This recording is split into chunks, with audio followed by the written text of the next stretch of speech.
তো hello everyone, আসসালামু আলাইকুম। কিতা করদা সবে, আশা করি সব ভালো আছেন, আমিও ভালো আছি। তো গাইস, আজকে হয়েছে গিয়া সোমবার, আর আজকে গেছি না আমরা খামো, কারণ হয়েছে গিয়া বাড়ির তোরা খাম আসলো। আমরা জায়গা এখন লইয়া তোরা বেড়া সারা আসলো ওখানোর, মানে আজকে বেড়া আগু ভাঙতাম মাফ টাফ দিয়া ওখানোর কুটিয়ে কাটি গাড়িতাম। আর এই জায়গার ভিতরে আমরা গড় বানাই লিছি, বর্তমানে গড়ের নিচ তুলিয়া তুয়া ফিলার উলারও দেওয়া। তো বর্তমানে দেখতে পাই আমরা মাফ দিয়ার, আমি আর আমার বড় ভাইয়ে এক সাইড মাফিয়ার এক সাইডে যাইমু।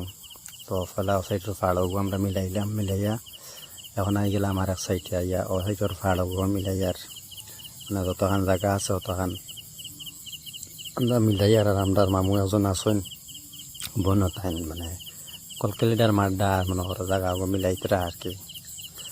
তো ও ওইখান গিয়ে আমরা বড় মামু, কিন্তু সবও মামুন, সেওয়া চাচাইন নাই, সবও মামুন, কারণ হচ্ছে যে আমরা তো মার গোষ্ঠী। গতিকে ওই জায়গায় কেন লইছি প্রায় 8-9 মাসর লাগাই জ্বর ইয়া। ও 12 মাস আমরা মাটি উঠি করাইছি ও বন্ধত নিয়া বড় ইয়া গরুরও তুলে দিছি। আর কেনর টাকা পয়সা হিসাবে দেওয়া শেষ তরাতরি রয়েছে। গতিকে আজকে আর ফুল ভিডিও করতাম পারছি না, আজকে ব্লগটা